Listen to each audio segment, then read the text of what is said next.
তৃপ্তি পাইছেন মনের মধ্যে।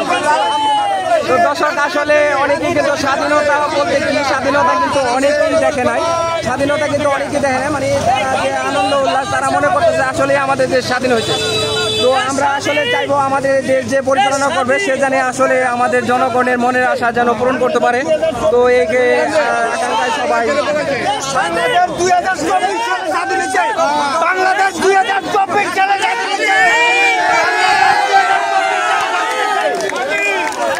সবাই স্বাগত জানান, সবাই স্বাগত জানান। 2024 সালে বাংলাদেশ স্বাধীন হয়েছে। সবাই ছাত্রদের জন্য যারা শহীদ হয়েছে তাদের জন্য দোয়া করবেন, যারা অসুস্থ তাদের জন্য দোয়া করবেন। ছাত্রদের জন্য দোয়ার কোনো শেষ নাই।